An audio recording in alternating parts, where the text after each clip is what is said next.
राम म्हणून राम नाही सीतेच्या तोलाचा, हिरकणी सीतामाई राम हालक्या दिलाचा, असं लोकसाहित्यात म्हटलेलं आहे.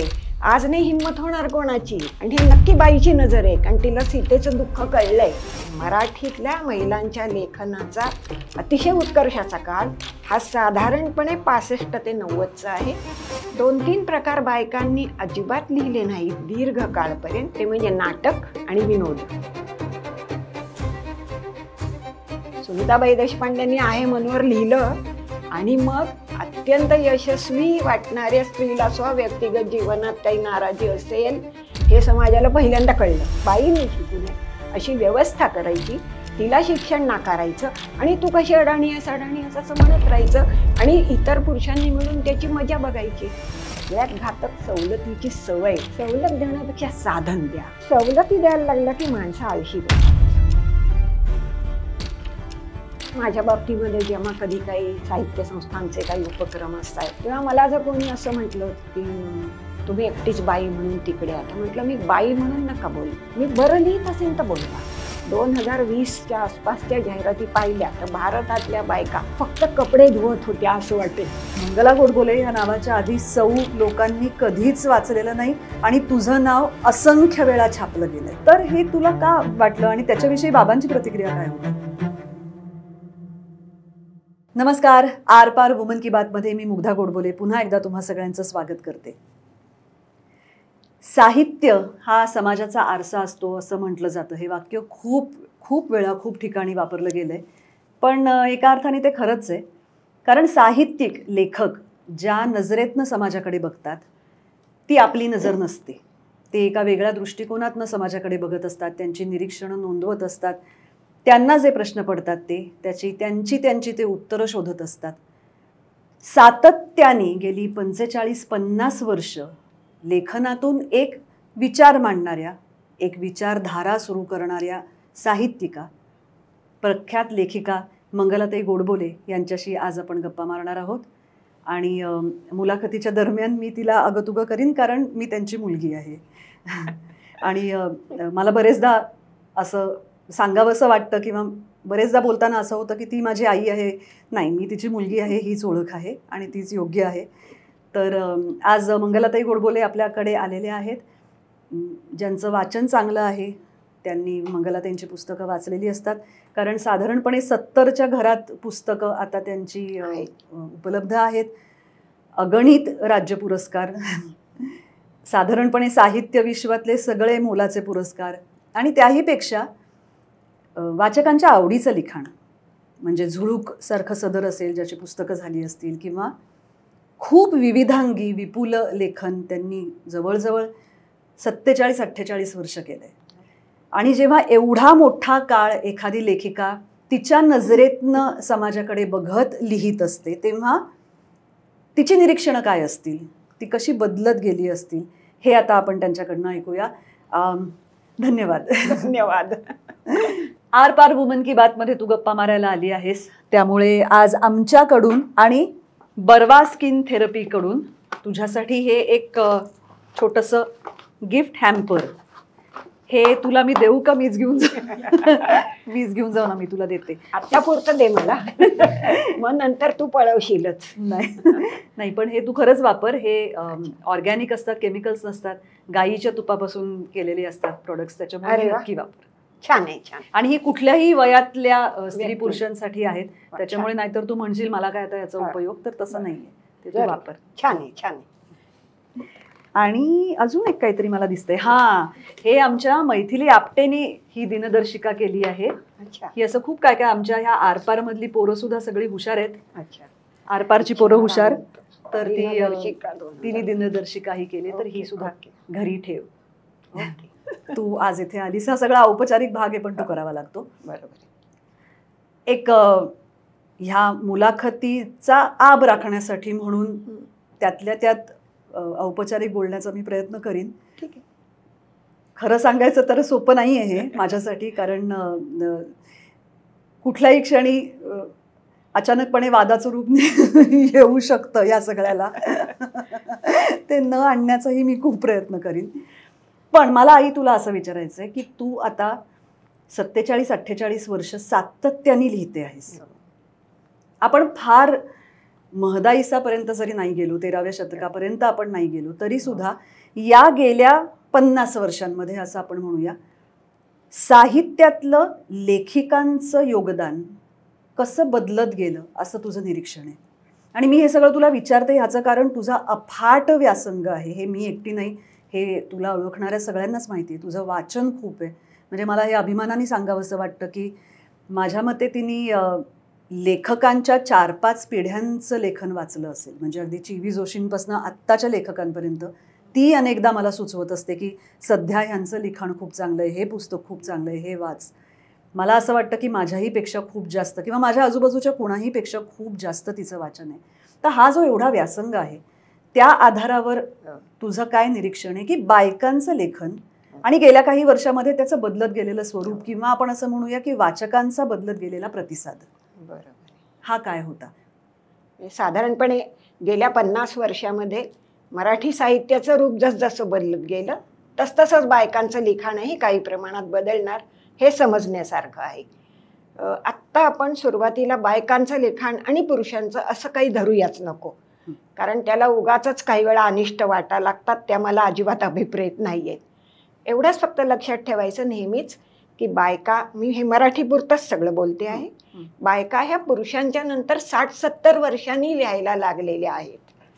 हा काळ आपण त्यांना नेहमी द्यायला पाहिजे. म्हणजे आता मराठीमध्ये साधारण 1805-10 पासून छापील पुस्तक त्या तंत्राने यायला लागले आणि 1865-70 पासून नियमितपणे पुरुषांचं लेखन यायला लागले. त्या तुलनेत बायकांचं लिखाण 1920-30 पासून आलेलं असेल. तर हे तुम्ही पहिलं लक्षात ठेवायला पाहिजे. दुसरं, साधी एक माहितीच असेल सर्व स्त्रियांबद्दल, असं म्हणतात की जीवन के हे 3 आधार, तख्त, तिजोरी और तलवार. सशक्त जगायला काय पाहिजे? तख्त म्हणजे सत्ता पाहिजे, तिजोरी म्हणजे पैसा पाहिजे आणि तलवार म्हणजे हत्यार पाहिजे. आता बायकांनी ते नैनोंके बाण वगैरे हत्यारं आणि हृदय सिंहासनावर बसणं वगैरे ठीक आहे, काव्यात ठीक आहे, हे व्यवहारात पुरत नाही.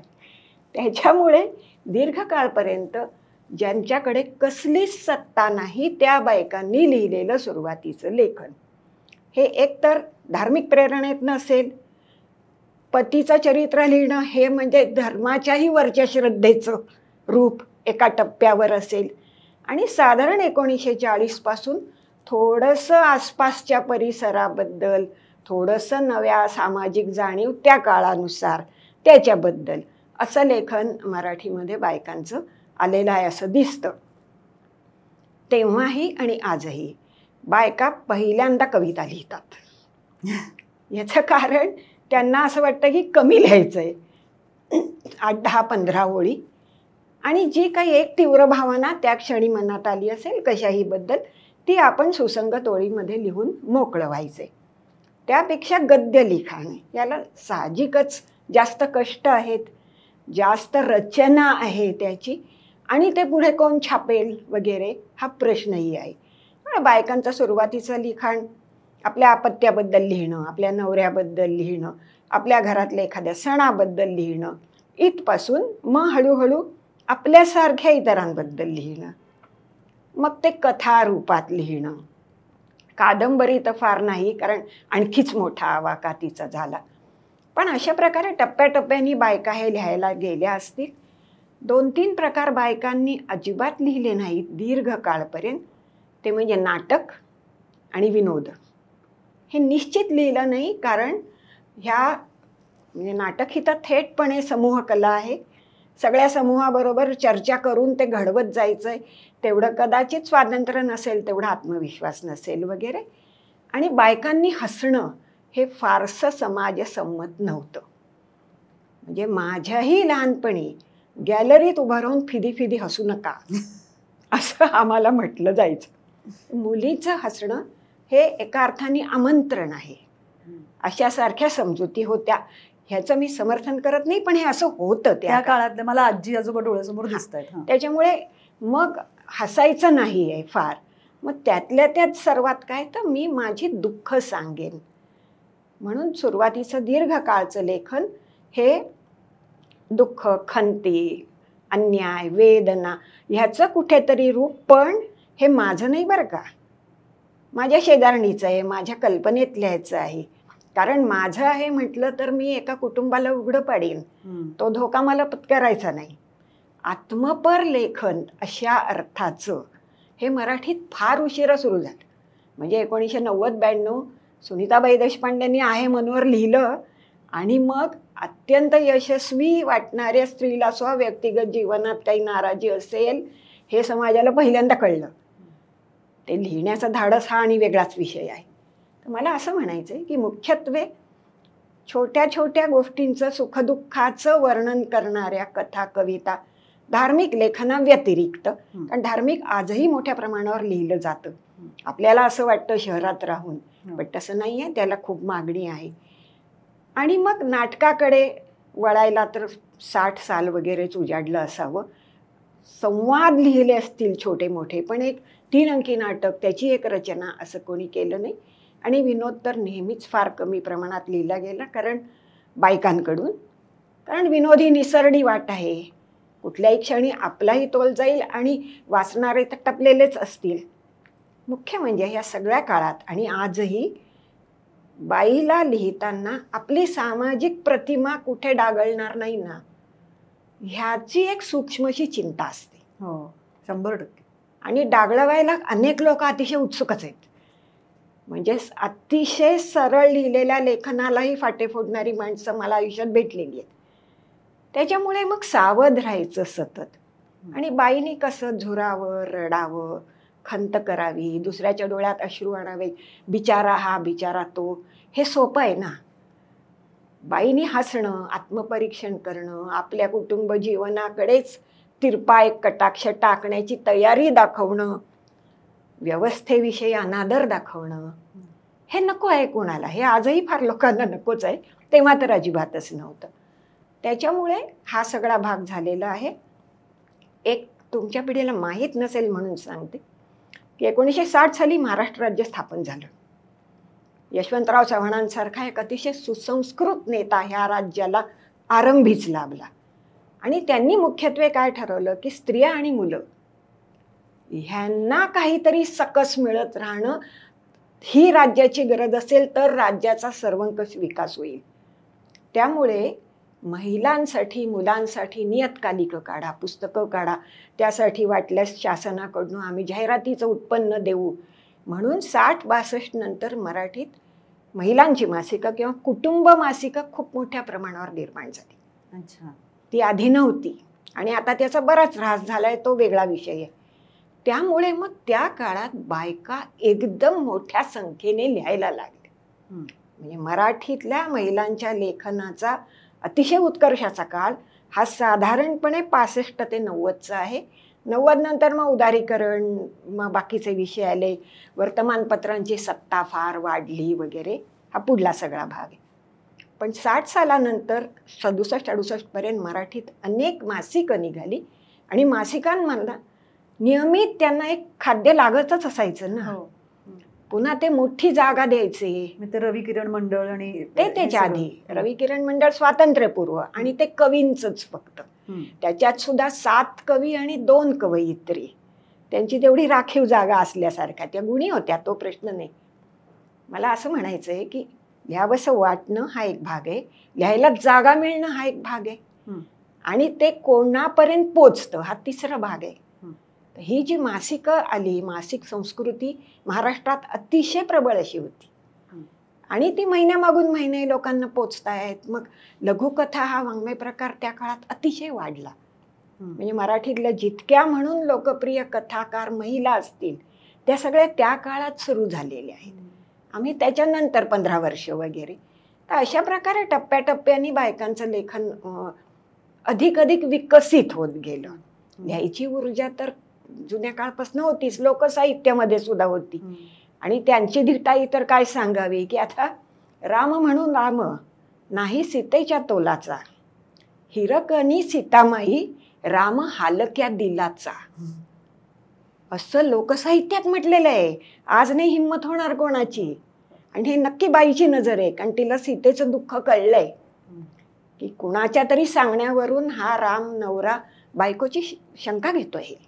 हे लिहिणार एक तो काळ. तर तिथपासून आतापर्यंत 90-92 नंतर फारच वेगळं झालंय. मुख्य म्हणजे वृत्तपत्रसृष्टी खूप बहराला आली आहे. आणि आता 2005-10 नंतर माध्यमही खूप आली आहे. त्यामुळे आता लिहायला म्हटलं तर खूप ठिकाणी संधी आहे, वेगवेगळे प्रकार हाताळण्याची आहे. पण आता लिहायला दीर्घ लिहायला जागाच नाही, दिवाळी अंकाशिवाय, अशी आता परिस्थिती आहे. म्हणजे आम्ही ज्या प्रकारे, मी साधारण 74-75 पासून माहेर, मेनका, ललना, वसुधा, अनुराधा, स्त्री अर्थातच, ह्या सगळ्या मासिकांमध्ये महिन्यामागून महिने आम्ही लिहित गेलो, लोक वाचत गेले. तर हे आता चित्र राहिलेलं नाहीये. आणि आता दीर्घ टप्प्याचं आणि जीव तोडून एखादीला लिहावंसं वाटलं तर ते कुठे छापायचं ही आता चिंता आहे खरं म्हणजे. अर्थात आता छापील शब्द एवढंच काही राहिलेलं नाही. आणि आता इतकी माध्यमं आहेत की तुम्ही लोक ती निवडू शकताय, किंवा तू आता निवड केलीस की तुला या माध्यमात लिहायचं. अशा प्रकारे ते आहे. या सगळ्या काळामध्ये राजकीय विषयांवर बायकांनी कधीच फारसं लिहिलं नाही, कधीच फारसं लिहिलं नाही. म्हणजे मला आता सांगायला खरंच संकोच वाटतोय हे, पण 75 साली आणीबाणी जाहीर झाली. मी चांगली जाणती होते, एका मुलाची आई होते, पुष्कळ वाचत होते. पण मी माझा मूल, माझा संसार ह्याच्या फार बाहेर जाऊन त्याविषयी तिरीमिरीने काही करावं असं मला वाटलं नाही. पण का वाटलं नाही, म्हणजे कारण काय त्याच्या मागचं? एकतर त्याचा आपल्यावर थेट काही परिणाम आहे हे कळलं नाही, तेवढी व्हिजन किंवा दृष्टीच नाही. म्हणजे संपूर्ण मराठी साहित्यात एकट्या अंबिका सरकार ह्या लेखिकेनी आणीबाणीच्या झालेल्या झळांवर एक कादंबरी लिहिली आहे. बहुधा तिचं नाव एका श्वासाचं अंतर आहे, पण कदाचित चुकत असेल. मला काय म्हणायचं आहे की आमची सगळी पिढी त्यावेळी प्रौढ होती, जाणकार होती, वाचत होती, पण आम्हाला त्या विषयांनी ढवळून नाही काढलं. कारण आपण आपापल्या किल्ल्यात, आपापल्याच्यात जे सुरक्षित जगत राहतो त्याच्या बाहेर फार जाऊन काही करावं असं बायकांना वाटलं नसावं. कौटुंबिक लेखन हेच मुख्यत्वे झालं. आजही एका वर्गाला ते आवडतंय आणि हवंय, कारण आजच्या दैनंदिन मालिका हे कौटुंबिक लेखनाचंच दृश्य रूप आहे जवळजवळ, असं म्हटलं तरी चालेल. थोडं कदाचित असं झालं असेल की जर्नलिझम सारखे कोर्सेस नंतर आले थोडेसे, अर्थात, आणि मग पत्रकारिता आणि त्या अनुषंगाने लेखन वाढलं. बरोबर. त्यामुळे कदाचित तू म्हणतेस तसं तुमच्या पिढीमध्ये ते नसेल तेव्हा तितकं, याचं तेही कारण असेल. हो, आणखी पत्रकारितेचे फायदे असे झाले की जगातल्या सगळ्या नवनव्या गोष्टी ताज्या ताज्या कळू लागल्या. पण तोटा असा झाला की लेखन म्हणजे इथली माहिती तिथे देणं असा अर्थ जास्त घेतला गेला. जेव्हा आपण ललित साहित्याविषयी बोलतो, कल्पनारम्य जग आणि त्यातून निर्माण झालेलं काही, हे त्या पत्रकारितेत फारसं आलं नाही. तेव्हा किंबहुना आता तर मराठी साहित्याविषयी ही एकूणच चिंता व्यक्त केली जाते की अत्यंत सृजनशील असं लेखन फार होत नाही. बायका काय पुरुष काय, सतत एकतर परिस्थितीला प्रतिसाद देणारं किंवा प्रतिक्रियात्मक लेखन किंवा जगभराची नवनवी माहिती आणखी घाईने ताजी ताजी देत राहणं ही. पण हे ललित साहित्य नाहीये, म्हणून त्याचा विचार आत्ताच्या पुरता मी केला नाही असं वाटतंय मला. नाही, तू म्हणालीस ते बरोबर आहे की आपण स्त्रियांचं लेखन का पुरुषांचं लेखन हे नको बघूया, कारण आपण तो काळाचा पट बघत होतो. पण कारण आपलं वुमन की बात आहे, आपल्याला एक चष्मा लावावा लागतो. त्याच्यामुळे म्हणून मी तुला विचारते की जसं मी तुला मागे सुद्धा म्हणाले होते तसं की आम्हाला एक ताराबाई शिंदेंचा स्त्री पुरुष समानता हा लेख माहिती आहे, जो अद्भुतच होता. तो एक गाजलेला लेख. पण त्याबरोबरच अनेक छोट्या छोट्या छोट्या सुद्धा असतीलच ना आजूबाजूला लेखन करणाऱ्या स्त्रिया. छोट्या छोट्या म्हणजे ज्या छोटं काहीतरी छोट्या कुठल्या तरी माध्यमात ते मांडायचा प्रयत्न करत होत्या. म्हणजे अगदी भोंडल्याची गाणी असतील किंवा हळदी कुंकवाच्या वेळेला म्हटली जाणारी काय असतील किंवा उखाणे असतील, छोट्या छोटे काहीतरी. तर ह्या सगळ्यातनं त्या व्यवस्थेबद्दलच बोलत होत्या बायका हो, बोलत इन अ वे, आणि ते सुद्धा गंमतशीर पद्धतीने बोलत होते. बोलत. म्हणजे एक लिंबू झेलूबाई, दोन लिंबू झेलू, गंमतशीरच हो, आहे. आहे. नवऱ्याबद्दल किंवा सासरबद्दल बोलणं हे सगळं, किंवा सासूबद्दल त्याच्यामध्ये जे काय त्या बोंडल्याच्या गाण्यांमध्ये वगैरे आहे. तर हे त्यांच्या बाजूनी त्या कुठेतरी प्रयत्न करत होत्या, हो, ते- टला ट जोडण्याचा म्हण, किंवा काहीतरी कुठून तरी आपल्याला जे म्हणायचंय ते नसेल समजा ते लिहिणं शक्य कुठेतरी मोठ्या प्रमाणावर आपल्याला, पण तरी त्यांना जे वाटत होतं ते बाहेर येण्याचा प्रयत्न करत होत्या. नाही, त्याला साधं उत्तर असं आहे की आपली भाषा आणि आपले स्वर हे 100% आपले असतात. त्यामुळे कोणताही नाडलेला पेचलेला माणूस ज्याला अन्य साधन सामग्री उपलब्ध नाहीये, तो सहज उद्गार म्हणून काय करेल, तर शब्दांमधून काहीतरी व्यक्त करेल किंवा सुरामधून. मग चित्र, शिल्प वगैरे ह्या एका अर्थाने थोड्या उच्च भ्रू कला ठरल्या. त्याला काही साधन पाहिजे. त्या बायकांना ते नसेल. आणि तू जे सांगतेस ते बरंचसं लोकसाहित्यातलं आहे किंवा ज्यांना नाव नाही अशा लेखिकांचं आहे, पण त्यांनी ते केलेलं होतं. आजही जेवढ्या बायका लिहित नाही आहेत त्यांच्या काही मनात खदखदत नाही असं नाहीच आहे. त्यांचं प्रातिनिधिक रूप कोणीतरी मांडतंय आणि ते जितकं जास्त प्रातिनिधिक होईल तितकी ती लेखिका उचलली जाते. उलट ज्यांना नाही, अरे हे माझं जग नाही असं वाटेल, ते दुर्लक्ष करतील. या गोष्टी तर होतच राहणार. त्याच्यामुळे जगभरात सर्वत्र स्वरातून आणि शब्दातून अभिव्यक्ती हीच नेहमी पहिल्यांदा होणार आहे. बाकीच्या क्रमाक्रमाने होतील असं वाटतं. तर आपण एक जनरल जे बोलतो आहोत ते बाजूला ठेवून मला तुझ्याविषयी विचारायचंय की तू जसं आत्ता म्हणालीस तसं तू बऱ्यापैकी तुझं झुळूक हे सदर लोकांनी खूप डोक्यावर घेतलं, खूप आवडलं, त्याच्या अगणित आवृत्ती झाल्या किंवा जगभर ते बघितलं वाचलं गेलं. तरी सुद्धा एक असा वर्ग होता जो तुझ्यावर टीका करायचा, जसं तू म्हणालीस तसं की तुम्ही फार घरगुती आणि तिथल्या तिथलंच लिहिता, त्याच्या पलीकडे तुम्ही काही जाऊन लिहू शकत नाही. पण हे घरगुती तू 40 वर्ष लिहू शकलीस की, म्हणजे तेवढे विषय तुला मिळत गेले. तर ते काय आहे, म्हणजे त्याचं बलस्थान काय आहे असं तुला वाटतं? आणि अर्थात विनोदी लेखिका तू म्हणालीस तशा कमी असतात किंवा मराठीमध्ये तुलनेने कमी आहेत. तू बऱ्यापैकी विनोदी लिहिलंस, साहित्य विनोदी तू एका पाठोपाठ एक खूप लिहिलंस. तर ह्या दोन्ही विषयी मला जरा कुतूहल आहे. मी जेव्हा अशा प्रकारचं लिहायला लागले, पहिलं म्हणजे मी गंडा बांधून आता हे करायचं असं काही नव्हतं. ते थोडंसं प्रतिक्रिया वजा होत गेलं असावं असं मला वाटतं. लहानपणापासून विनोदी वाचायला प्रचंड आवडायचं आणि खूपच हसू यायचं. म्हणजे हसण्यावरून मी जेवढी बोलणी खाल्ली तेवढी कोणी खाल्ली नसती. सायकल चालवताना हसत काय सुटतेस, रस्त्यात काय हसतेस. पण असं विनोदातला जो बुद्धिगम्य भाग असायचा, शाब्दिक खेळ असायचा, ते मला फार प्रतिभासंपन्न असे वाटायचे. त्याच्यामुळे आपण तसं करूया की काय असा थोडा विचार आला असेल. माझ्या एकूणच लेखनाबद्दल ह्यांच्या लेखनाला आमटी भाजीचा वास जरा जास्तच येतो अशी समीक्षा एका लिहिली होती. मी त्यांना उत्तर म्हणून लगेच मग काय रम विस्कीचा येऊ दे काय असं नाही लिहिलं. कारण मला ते डिफेंडही करायची गरज वाटत.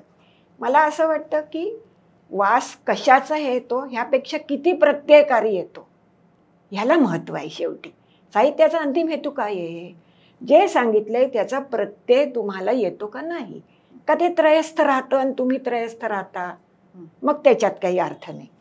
तर विनोदाच्या बाबतीमध्ये मला काळाचा थोडा फायदा मिळाला. तो असा मिळाला की 1975 हे स्त्रीमुक्ती वर्ष आणि 1975 ते 84 हे स्त्रीमुक्ती दशक म्हणून युनोनी जाहीर केलं. आणि आपल्याकडे खूप मोठ्या प्रमाणावर तो विचार आयात झाला. कदाचित असं असेल की आधीच वाफ खूप कोंडली असेल आणि कोणीतरी झाकण एकदा हलवतंय म्हटल्यावर ती सुटलीच एकदम बाहेर. मला त्या विचाराचं विलक्षण आकर्षण वाटलं आणि माझ्या पद्धतीने मी ते मुळापासून वाचलंही. असं नाही की ऐकिवावर घेतलं. बेटी फ्रीडमनचं पुस्तक मी वाचलेलं आहे किंवा त्या आसपासची इतरांची मी वाचलेली आहेत. पण ती खूपदा वाचताना आणि त्या विचारांवर अतिशय निष्ठा असूनही मला अनेकदा असं वाटत होतं आणि आजही वाटतं की कबूल आहे हे सगळं त्रासदायक आहे, अन्यायकारक आहे, तरीही बायका वर्षानुवर्ष हे करतायत. काय अशी त्याच्या मागची तीव्र आंतरिक शक्ती आहे की जी बायकांना हे पुढे पुढे करायला लावते आहे. हा अतिशय महत्त्वाचा मला प्रश्न वाटतो आणि मला असं वाटतं की हे शेवटी जैविक सातत्यच आहे, बाकी काही नाही याच्यामध्ये. म्हणजे बायकांना कुटुंब व्यवस्था हवीशी वाटते, हे बायकांना अपत्य हवंसं वाटतं, अपत्यामध्ये स्वतःला बघावंसं वाटतं, स्वतःला इतकं ट्रान्सपरंटली बघायला दुसरं काही त्यांना मिळत नाही. दोनदा तीनदा आयुष्यात त्यांना एकीकडून दुसरीकडे किंवा स्थळ बदलणे, माणसं बदलणे, परिसर बदलणे, यातली अस्थिरता, आता ह्या गोष्टी खूप डोळसपणे होतात, पण आमच्या वेळी तर अजिबातच तशा होत नसत. असं असताना आपलं कुठेतरी आहे रुजलेलं, हे तिथे आहे शाश्वत, शाश्वत काहीतरी त्याच्यात भाव आहे जो ह्या सगळ्या कुरकुरींच्या वर बाईला नेतो. एका क्षणी ह्याच्यासाठी जगायचंय अशी भावना, आणि ही आजही आहे, ह्यात काही आमचंच वेगळं आहे अशातला काही भाग नाही. विषय पुरण्याचं म्हणायचं तर मला असं वाटतं की एकीकडे मी एका घरी सून म्हणून गेले, माझी सून माझ्या घरी आली आणि कधीतरी माझी नातसून त्यांच्या घरी येईल, ह्याच्यात एका महिलेने एका पुरुषाशी लग्न केले ह्याशिवाय काहीही साम्य नाही. काहीही साम्य नाही, सर्व काही बदललेलं आहे. मग मी काय करते, तर माझं असं म्हणणं आहे की भले सगळं बदललंय, पण माझा चष्म्याचा नंबरही बदललाय आणि तो बदललेला नंबर मला जे दाखवतो ते मी लिहिते आहे. म्हणून मी आजही लिहू शकते आहे, म्हणून मी आजही हे अतिशय वाईट आहे किंवा हे अतिशय चांगलं असं काहीच न म्हणता ह्यात ही मजा आहे त्यात ती मजा आहे असं म्हणू शकते आहे. ह्याला काही लोकांना डळमळीतपणा वाटू शकतो, पण मला असं वाटतं हा आयुष्याचाच भाग आहे. त्यावेळी ते स्वीकारत आपण पुढे नसतो गेलो तर आम्ही इथपर्यंत आलोच नसतो. मग अशा अर्थाने मला ते महत्त्वाचं वाटतं. मलाही त्यावेळी अपेक्षा नव्हती की हे इतपत काही झुळूक हे सदर विशेषतः हां हे असं चालेल असं मलाही वाटलं नव्हतं. अर्थात मी सर्व काळ अत्यंत सावध लेखन केलं असल्यामुळे मी 40-40 वर्ष विनोदी कमी अधिक काही लिहून एकदाही कोणाचीही माफी मागायची वेळ माझ्यावर आलेली नाही.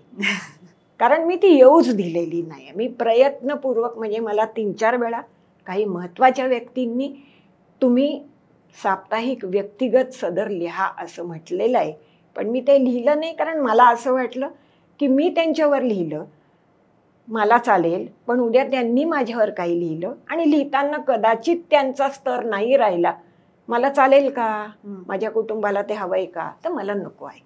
अशा प्रकारचा भाग, पण तो वेगळा भाग झाला. मला मूळ असं म्हणायचं आहे की साहित्यामध्ये एक तात्कालिकता असते आणि एक सार्वकालिकता असते.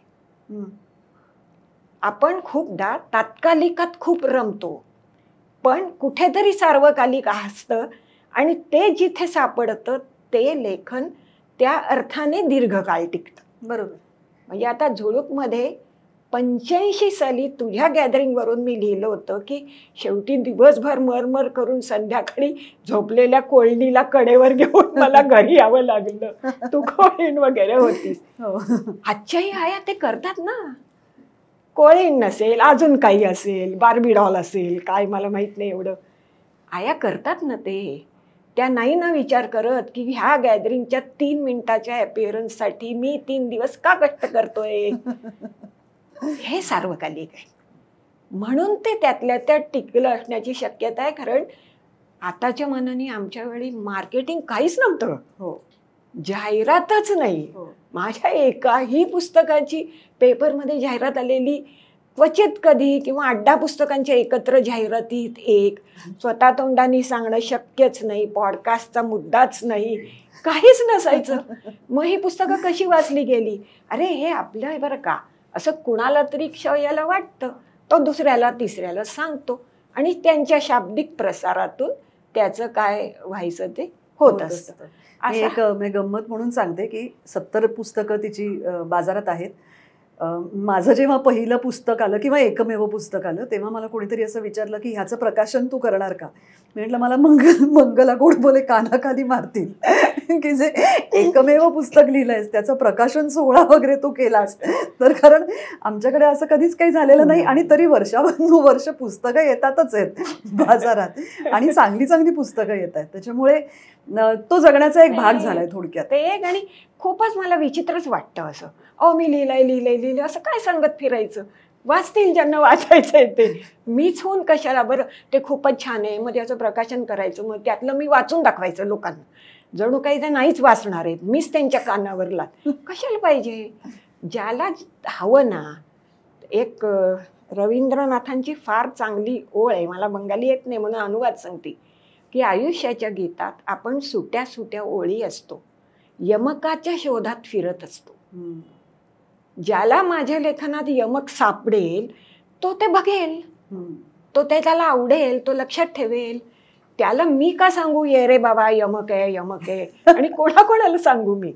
मला हे यमक नाही, माझ्या लेखनात नमक आहे असं नमक आहे. तर म्हणजे ठीक आहे हाऊस वगैरे असू शकते, पण ज्या काळात आम्ही सुरुवातीला लिहिलं तेव्हा हौसेलाही वाव नव्हता इतका, तो तशा अर्थाने अवघडच होतं ते. थांब, आता सुरुवातीला लिहिण्याकडे मी नंतर येते. आत्ता मला तुला हे विचारायचंय की एक गोष्ट होती की बराच काळ आपल्याकडे जेव्हा विनोदी लिहिलं गेलं तेव्हा कुठे ना कुठेतरी काही प्रमाणात अतिविशाल महिलांचा एक पगडा होता. महिलांवरचे विनोद, त्यांच्यावरचे शारीरिक विनोद, काही प्रमाणात व्यंगांवरचे विनोद हे खूप मोठ्या प्रमाणात होते आणि कदाचित हे धाडसी विधान असेल पण बरेचदा पुरुष ते करत होते.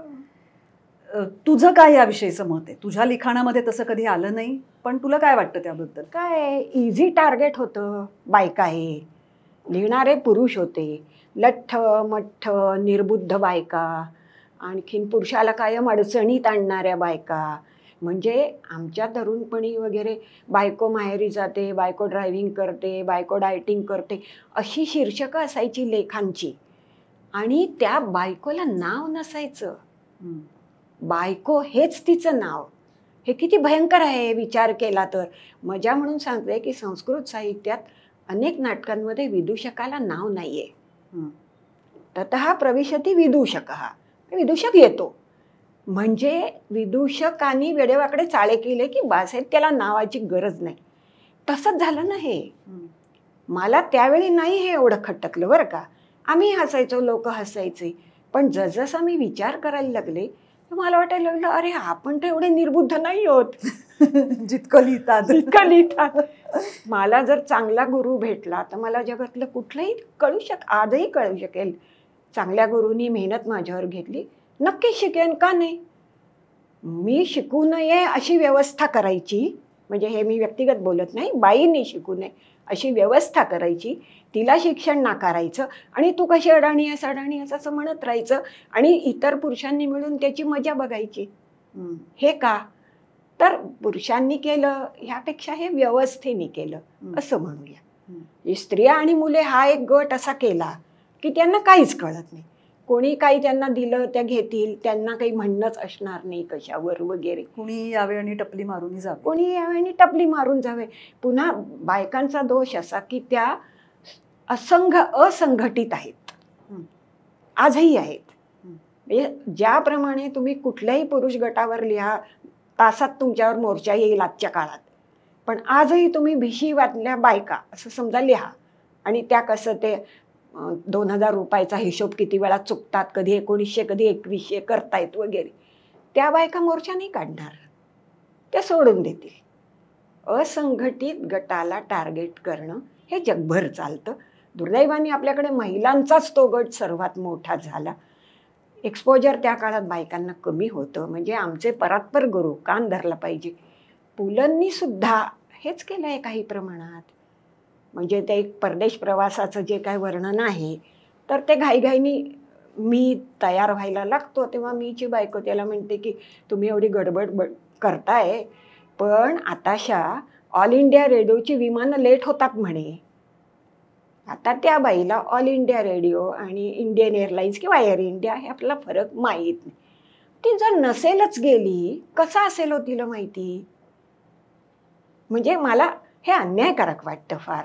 आणि माझ्या बाजूनी तसा होणं शक्यच नव्हतं, कारण मी खूप बुद्धिमान बायका पाहिलेल्या आहेत, मेहनती बायका पाहिलेल्या आहेत. माझ्या पातळीवर जमेल तेवढी मेहनत मी आयुष्यभर केलेली आहे. त्यामुळे मला असं स्वस्तात कोणी घेणं किंवा मी कोणाला घेणं हे मला मान्य नाही. मला त्यातल्या त्यात शिकून समजून जेवढं कळेल तेवढं मी करीन, असं मी म्हणू शकते फार तर. त्यामुळे तुझ्या लेखनात कधी ते डोकावलं नाही?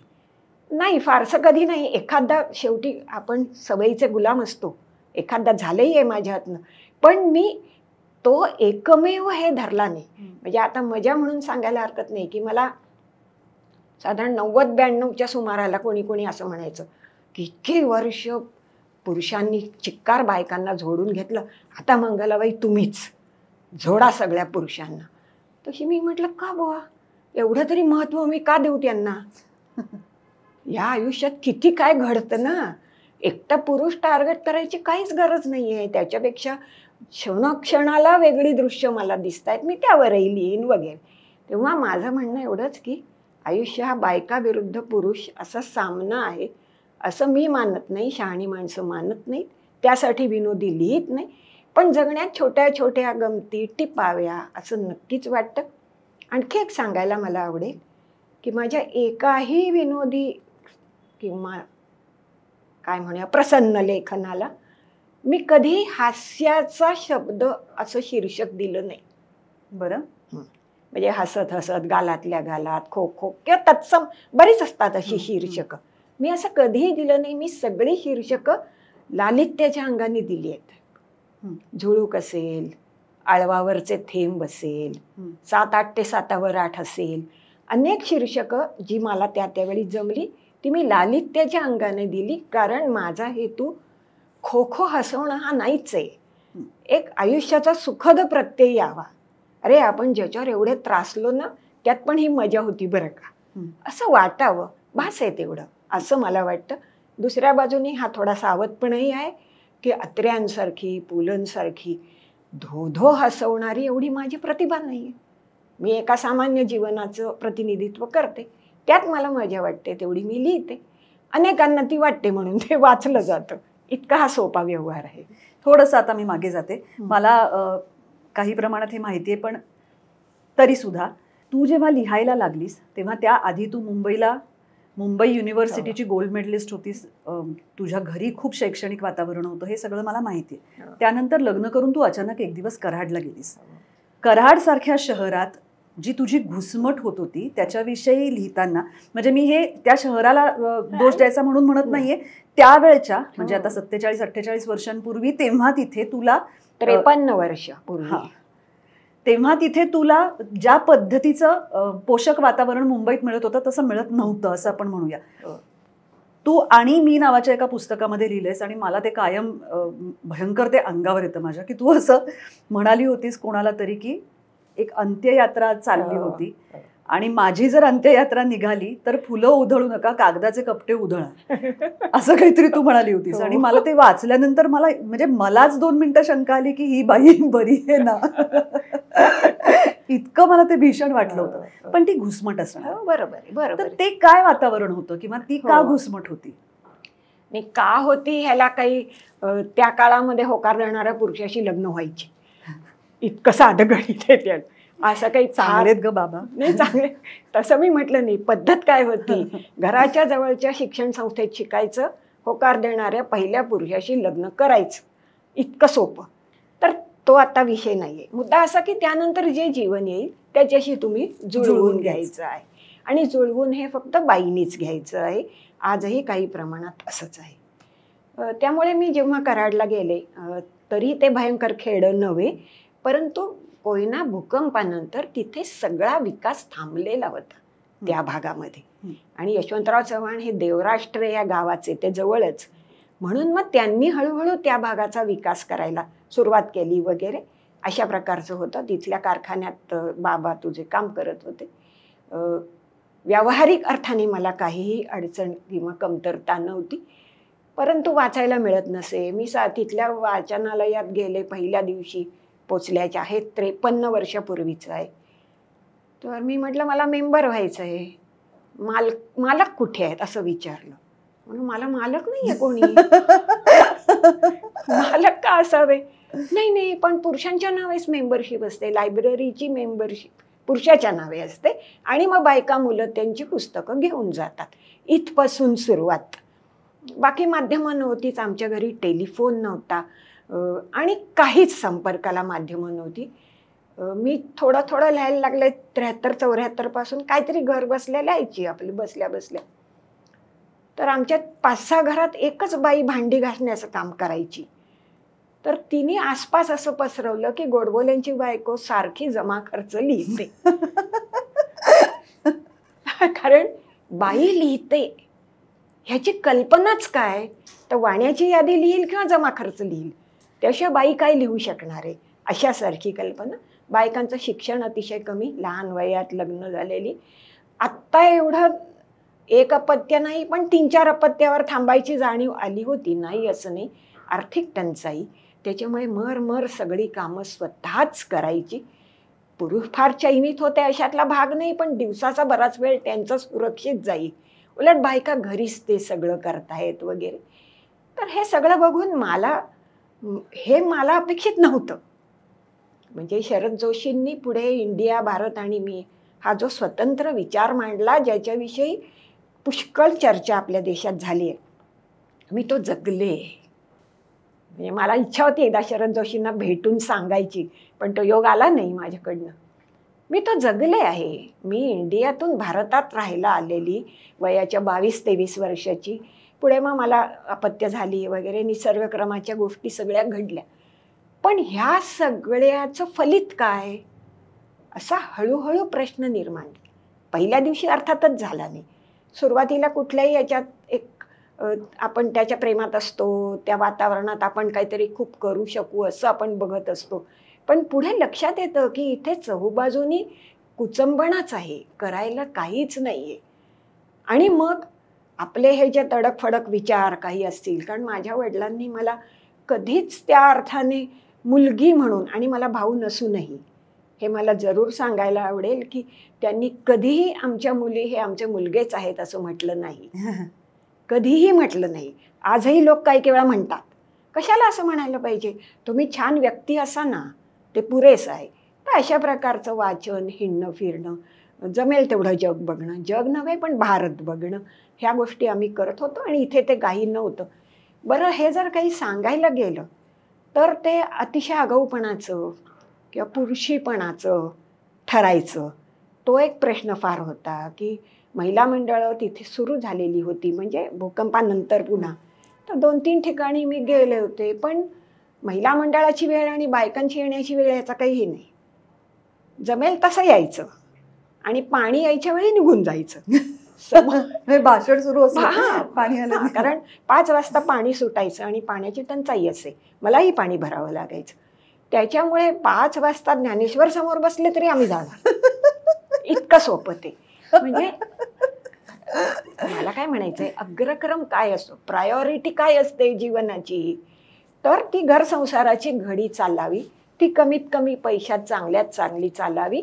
आणि मग कोणीतरी नवऱ्यानी सासरच्यानी खुश होऊन आपल्याला एखादी साडी, एखादा दागिना द्यावा, वर्षातनं एखादा, की ते झालं. मला असं आयुष्य अजिबातच अभिप्रेत नव्हतं. त्यामुळे मी छोटं काहीतरी लिहायला सुरुवात केली. मला त्यावेळी पहिला तुझा भाऊ आणि मग तू, लहान मुलं असताना घर सोडणं शक्य नव्हतं. मग मी सुरुवात केली. आणि एक मात्र माझ्या मनात तेव्हाच होतं की आपल्याला जर अधिक काही करायचं असेल तर आपल्याला इथून हलणं भाग आहे.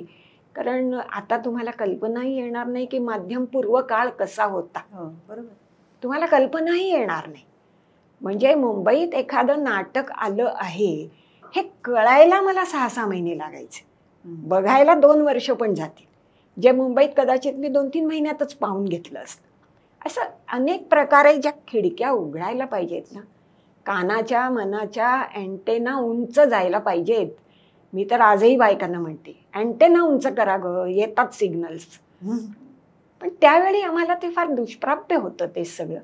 आणि त्यामुळे मग पुढे मी पुण्याला येण्याचा काही निर्णय केला, त्याची किंमत काही प्रकारे मोजली. हे सगळं चालणारच असतं. मुद्दा काय आहे की तो काळ मी वेगळ्या अर्थाने अंगाला लावून पण घेतला. मला अनेकदा असं वाटायचं की आपल्या अंगात कुठलं अन्न जात आहे ह्याचाही कोणाला विचार पडलेला नाही. म्हणजे पारंपरिक ज्ञान असेल तसं नाही मला म्हणायचं, पण अगं एवढा उन्हाळा आहे, त्या मुलाला एवढं गरम जेवायला घालतेस, त्याला खावत नाहीये, गरम अन्न आणि बाहेरचं तापमान ह्याचा काही संबंध आपण ठेवूया का नको ठेवूया, अशा अनेक गोष्टी. आर्थिक गणितं स्वतःची अनेक बायकांना, चांगल्या स्थितीतल्या बायकांना पैशाचं काय नाही ते बघतात, मला काही माहिती नाही. तर माणूस आपल्या जगण्याविषयी इतका अनभिज्ञ कसा राहू शकतो? देव न करो कधी काही अडचण आली, तुम्ही काय करणार आहात? तुम्ही विचार केलाय का? ह्या सगळ्यातनं मी खूप वेगळ्या प्रकारची काही पुस्तकं लिहिली. काय तुझ्या मनात, दत्तक घेण्यापूर्वी, आई तुझ्याच ठाई, वयात येताना, स्त्रीत्वाचे रहस्य, ही सगळी पुस्तकं मी ह्या सगळ्या जीवन व्यवहाराची प्राथमिक माहिती हवी, फार खोल नव्हे, कारण मोठे ग्रंथ लिहिले असते तर त्यांनी वाचले नसते, पण तुमच्या स्वतःच्या सोयीपुरती तरी माहिती घ्या ना. एक असा विलक्षण आळस तरी किंवा दैववाद तरी काय, वडिलांनी जेवायला घातलं, नवरा घालेल, मुलगा घालेल. आज अनेक बायकांना आजही ह्यातला कोणीही आधार देत नाही अशा घटना घडतात ना. मग तेव्हा तर काय घडत असेल, किती वापरलं असेल. मग हे सगळं आपल्याला देवानी दिलेलं डोकं, हातपाय ह्याचा उपयोग करून समजून का घेऊ नये असं मला वाटत होतं. आणि तो मी माझ्या बाजूनी एक समांतर प्रयत्न आयुष्यभर केला. त्याचा मला वाटला तो मी अभ्यास केला, मी तज्ज्ञांना भेटले आणि त्यातलं अतिशय प्राथमिक ज्ञान असं मी देत राहिले.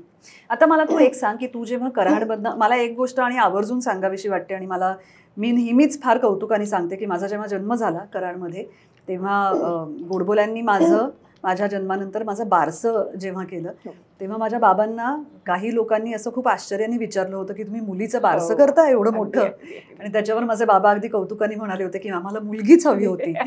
हे मी खूप वेळा ऐकलं आहे की म्हणजे त्या 47 वर्षांपूर्वी कराडमध्ये असं विचारलं जात होतं की तुम्हाला मुलीचं बारसं करावं असं वाटतंय. म्हणजे डॉक्टर अगदी असं पडक्या चेहऱ्याने मुलगी झाली म्हणजे किती आपत्ती आली तुमच्यावर. पण बारशाला रेकॉर्ड लावल्याने राम जन्मला अगं सखी राम जन्मला हे गाणं लावलं आणि मी विचारल्यावर मला म्हटलं पण मुलींविषयी असं गाणंच कुठे आहे. म्हणजे पुन्हा बघा ना, आपण हे सारखं एका कोणाला नाही दोषी धरू शकत. व्यवस्था माणूस खरंच नसेलच त्याच्याकडे गाणं एखादं ना, सीता जन्मली ग बाई सीता जन्मली असं गाणं नसेलच, त्यांनी राम जन्मला लावलं. तर अशा गोष्टी आहेत त्याच्यामध्ये. गंमतशीर वाटतं आता हे सगळं ऐकायला. पण मग तू कराडून जेव्हा पुण्याला आलीस आणि तू इथे किर्लोस्कर प्रेसमध्ये कामाला लागलीस, तू एक कमावती स्त्री झालीस. त्यानंतर पुन्हा एकदा पुण्यासारख्या शहरामध्ये तू लेखिका म्हणून जेव्हा काम करायला लागलीस, तू काही प्रमाणामध्ये विद्याताई बाळांच्या संपर्कात आलीस, तू स्त्री मुक्ती चळवळीशी कुठून तरी बांधली गेलीस, पण तू पूर्णपणे त्याच्यात काम केलं नाहीस. तरी सुद्धा कुठेतरी तू काठावर राहिलीस. याचं कारण काय? म्हणजे तू जे विचार मांडते आहेस किंवा अजूनही तू ज्या पद्धतीने लिहितेस त्यामध्ये ते कुठेतरी मूळ होतं. म्हणजे तुला शक्य होतं स्त्रीमुक्ती चळवळीत ह्याच्यापेक्षा खूप जास्त काम करण्याचं, तुला ती शक्यता होती, पण तू ती केली नाहीस. त्याचं एक महत्त्वाचं कारण असं आहे की माझा तो पिंड नाही. चळवळीचं नेतृत्व करण्याचा एक काही विशिष्ट गुणांचा साठा असावा लागतो. मग ते मोठ्या आवाजात बोलण्यापासून न कंटाळता तो विषय पुन्हा सांगण्यापर्यंत सुद्धा आहे. मला अतिशय लवकर कंटाळा येतो, ते आम्हाला माहिती आहे. हे आता झालं ना एकदा सांगून, आता पुन्हा असं एकच प्रश्न दोनदा विचारायची भीती मनात. तर तो गमतीचा भाग सोडून देऊ. मुद्दा असा की नेतृत्व करण्याचं एक वेगळा पिंड असतो, तो माझा नव्हता. दुसरी गोष्ट, मला खूपदा असं जाणवायचं किंवा आजही मला जाणवतं की एखादी चळवळ का करावीशी वाटते, ह्याची एक सामाजिक पार्श्वभूमी नको का द्यायला, ती लिहू नये का, ह्या बॅकग्राऊंडवर हे करावंसं वाटलं, हा जो प्रश्न आहे. आता उदाहरणार्थ भारतामध्ये मुंबई विद्यापीठामध्ये पहिल्यांदा मुलीला मॅट्रिकच्या परीक्षेला एनरोल करायला फॉर्मच नव्हता. मुलीसाठी फॉर्म त्यांना शोधून बनवावा लागला. ही परिस्थिती आहे. कारण विद्यार्थी म्हटल्यावर ही ही एवढंच होतं. हो.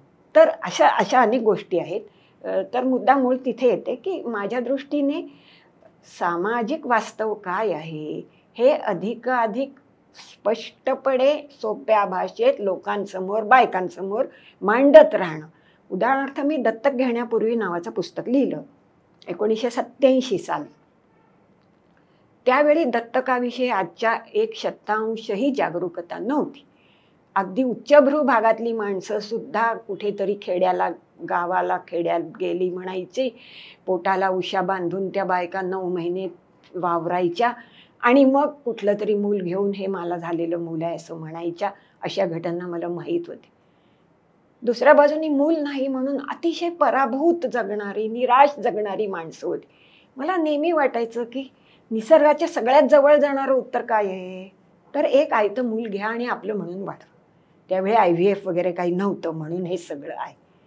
मी हे पुस्तक लिहिलं तर मी बायकांना मातृत्वाविषयी, कुटुंबाविषयी काहीतरी महत्त्वाची भूमिका दिली की नाही, तिचा उपयोग जाणत्यांनी केला की नाही. त्या काळात पुष्कळ प्रमाणात बायका दत्तक घ्यायला लागल्या मुलं, आणि अनेक गायनेकॉलॉजिस्ट माझ्याकडनं वाचून ते पुस्तक आपल्या क्लिनिकमध्ये ठेवत असत आणि रेकमेंड करत असत त्या. कारण शेवटी तोंडी किती सांगणार, तर हे पुस्तक तुम्ही वाचा, तुम्हाला काय त्याच्याविषयी वाटतं वगैरे ते.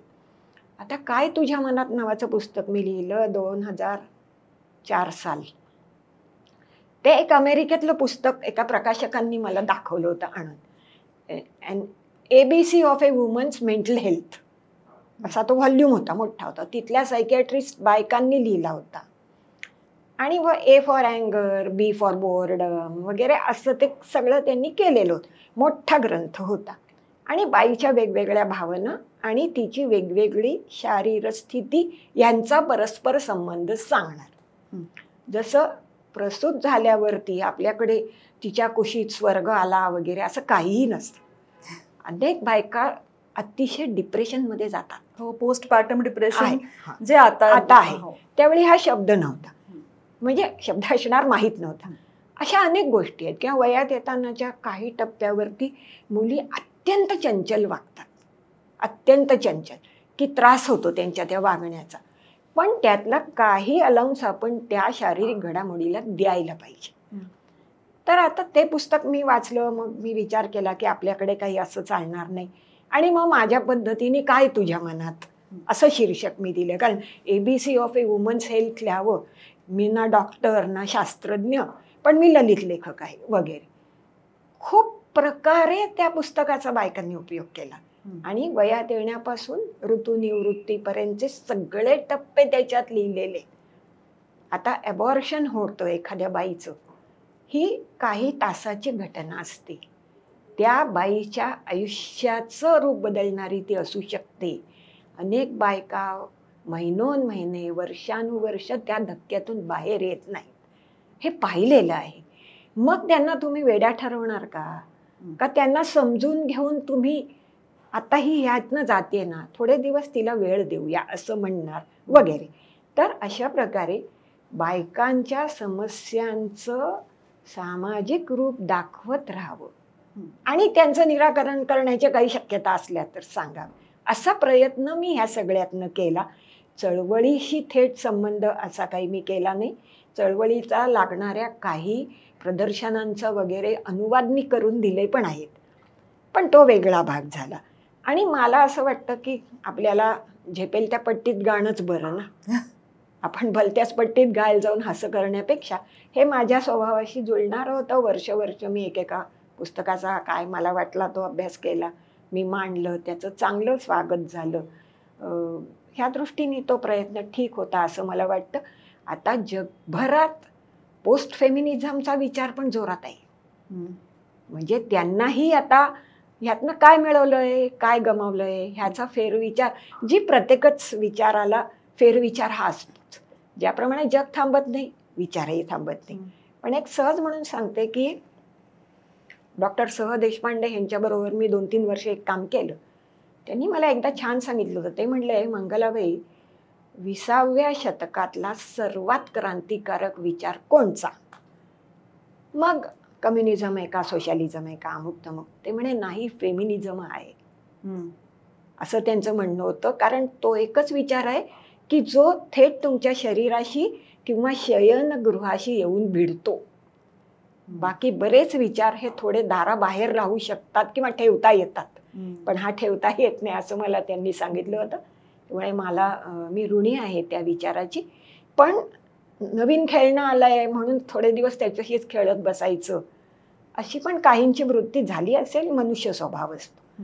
अमुक एकाचा दोष असं मला म्हणायचं नाही, पण पुष्कळांना नंतर त्याचा फेरविचार सुद्धा करावासा वाटलेला आहे. आणि तो आता जगभर सुरू आहे. म्हणजे त्याची आता साहित्य येत आहे सारखं. तू जगभर म्हणते आहेस मगासपासून, म्हणून मला तुला विचारायचंय, कारण तुझं वाचन इतकं अफाट आहे. तू जगभरातलंही खूप वाचलेस. तर जगभरात बायकांनी लिहिलेलं साहित्य आणि आपल्याकडे बायकांनी लिहिलेलं साहित्य याच्यामध्ये तुला काय फरक वाटतो? फ्रँकली अलीकडचं अमेरिकन किंवा ब्रिटिश लिटरेचर मी फार वाचलेलं नाही, कारण माझ्याच्यानी आता वाचन होत नाही. दुसऱ्या बाजूनी ह्याचा तौलनिक अभ्यास करावा एवढं तर मला निश्चितच 100% माहिती नाही. पण जगभरात आणि आजही बायका दीर्घ टप्प्याचं कमी लिहितात. म्हणजे 500-700 पानाची कादंबरी लिहिली किंवा मगाशी मी जो आणीबाणीचा उल्लेख केला, समजा आज जगभरात जी काय आतंकवादाचा किंवा घडामोडी, ज्या राजकीय घडामोडी घडतायत त्याच्यावरती कादंबरी लिहावी असं आजही फारसं होत नाही. आजही जगभरात सर्व भाषात विनोद लिहिणाऱ्या बायका कमीच आहेत. अजिबात कोणी लिहित नाही असं जगात नसतंच, पण फार कमी आहे. कारण न्यूयॉर्क टाइम्स दशकातली 100 सर्वोत्कृष्ट पुस्तकं वगैरे ज्या याद्या छापतं, आम्ही फक्त याद्याच वाचतो, पुस्तकं काही एवढं होत नाही आमच्यानी, त्याच्यामध्ये ह्या प्रकारची पुस्तकं फार कमी आहेत. दुसऱ्या बाजूनी वृत्तपत्रांमध्ये छोटी गंमतशीर सदरं लिहिणाऱ्या बायका खूप आहेत. कारण पुन्हा मग पहिलाच प्रश्न आला की छोट्या टप्प्याचं लिहायचं आहे, लिहून मोकळं व्हायचं आहे, अधिक त्याच्यातनं गुंतवणूक आपल्याला शक्य नाही आहे, असं काही होत असेल की काय, असं एक वाटतं. आपल्याकडे मराठीत जेवढा आत्मपर लिखाणाचा जोर आहे तेवढा जगभर आहे की नाही मला शंका आहे. पण शंका आहे, मी पुराव्यांनी काही सिद्ध करू शकत नाही. कारण आपल्याकडे ती एक धिटाई म्हणा, तो एक आत्मविश्वास म्हणा बायकांना आलाय. आणि शेवटी आपण तसे आत्मकेंद्रितच लोक आहोत. त्याच्यामुळे मग मी माझ्याच आयुष्याचा असा अर्थ लावीन, असा अर्थ लावीन, अशा प्रकारचं मला वाटतं. ह्यापेक्षा खूप ह्या विषयावर मला नाही सांगता येणार. मला आता एक सांग की तू एवढी वर्ष सातत्याने जे इतरांचं वाचते आहेस, वाचकांचा प्रतिसाद कसा बदलत जातो ह्याच्याविषयी? कारण मी तुला सांगते की एकदा ना खूप पूर्वी कधीतरी आपण दोघी जणी मी कायम शेपूट तुझ्या मागे मागे असायचे, तर भाजी घेऊन परत येताना कोणीतरी एका बाईंनी तुला रस्त्यात गाठलं आणि त्या खूप वेळ बोलत होत्या. म्हणजे मला कंटाळा येऊन, तर मला त्याच्यातल्या अर्ध्या गोष्टी कळत नव्हत्या त्या काय बोलत होत्या ते. हा एक काळ मी बघितलाय. अजूनही वाचणारे तेवढं वाचतात का? तितक्या त्या पद्धतीने तुमच्यापर्यंत किंवा लेखकांपर्यंत पोचतात का? का आता माध्यमांमुळे प्रत्यक्ष लिहिलेलं वाचणं कमी झालंय असं तुला वाटतं? हो, काही प्रमाणात वाचन कमी झालंय हे नक्कीच आहे. जेव्हा तुम्हाला 100 पर्याय असतात तेव्हा त्या त्यावेळी तुमचा मूड, तुमची जागा, तुमचे वेळ ह्यानुसार तुम्ही पर्याय निवड. म्हणजे नाही म्हणता आता मी सुद्धा मोबाईलवर खूप वेळ घालवायला लागले, जो अजिबात घालवत नव्हते किंवा घालवणाऱ्यांचा मला राग यायचा. पण आता असं होतं की आता मी दमले, काय कुठे आता पुस्तक, मग काहीतरी 4 ओळी वाचल्या झालं असं. म्हणजे माझाच इतका ऱ्हास झालाय आता असं म्हणायचं. पूर्वीची पत्र येत असत, कारण पत्रच होती फक्त, ती भरपूर पत्र येत आणि लांबच लांब असत. म्हणजे न लिहिणाऱ्या लेखकांची ती कॉमेंट असे. मला एक फार निराशाजनक आहे हा विचार. मला असं खूप वाटतं की मराठीमध्ये लेखक व्हावं हे स्वप्नच किती लोकांचं आहे. मी त्याकडे येणारच होते की कारण त्याच्यातनं अर्थार्जन नाही हा एक मुद्दा असू शकेल. किंवा तू जे म्हणालीस ना की बायका छोटे खानी काहीतरी लिहितात, तर कदाचित असं काही आहे का की खूप मोठी कादंबरी लिहून त्यातून मिळणारा पैसा आणि कदाचित सदर लिहून म्हण किंवा मासिकांमधनं लेख मिळून त्यातून मिळणारा पैसा, का बायकांना तो पैसाच महत्वाचा वाटत नसतो? नाही, हे पहा, जगात कुठल्याही भाषेत ललित साहित्यातून उत्तम उत्पन्न मिळत नाही. उपयोजित साहित्यातून उत्पन्न मिळतं. म्हणजे तुम्ही केसाच्या आरोग्यावरल्या नख रंगवण्याचं लिहात ती जास्त खपणार, कारण ते कुणाला तरी थेट सेवा देतं. मी एक लेख लिहिला तो कुठलीही थेट सेवा तुम्हाला देत नाही, पण ते विचार देतं. विचार देतं, पण विचार फारसे सगळ्यांना नको असतात, किंवा सोपे असले तरच हवे आहेत, त्रासदायक नको आहेत वगैरे. त्याच्यामुळे ह्याच्याबद्दल मला काहीच आश्चर्य वाटत नाही. मगाचा जो वाचकांच्या प्रतिसादाचा भाग आहे, तर मी मासिकांचं वगैरे बोललेच आहे. त्यामुळे नियमित महिन्यामागून महिने भेटणारी एखादी व्यक्ती, मग हळूहळू ती जवळजवळ आपल्या कोणी जवळचीच आहे असं वाटणं, मग तिला आपले व्यक्तिगत प्रश्न सांगणं. म्हणजे मी किती लोकांना काउन्सिलिंग केलेलं आहे. हो, मला आमच्याकडे खूप लोक येऊन बसायचे खूप वेळा, की काही कारण नसताना समजा माझ्या एका कथेत एखादी समस्या लिहिली, तर ती ज्यांची आहे ते कोणीतरी भेटायला यायचे, मग आम्ही ह्याच्यावर काय करू असं. इथपासून मला 3 मुलींच्या पाठीवर मुलगा झाला असून त्याला श हे राशी अक्षर आले आहे, त्याचं नाव श नी नावे सुचवावीत अशी पण पत्र आलेली आहेत. त्यामुळे मला जास्त महत्व वाटतं ती संवादाची उत्सुकता, ह्या दृष्टीने वाटतं. त्यांनी हा प्रश्न विचारणं योग्य नाही ते सोडा, पण इतकं तुमचं लेखन त्याला आवडलं की त्याला बोलावंसं वाटलं.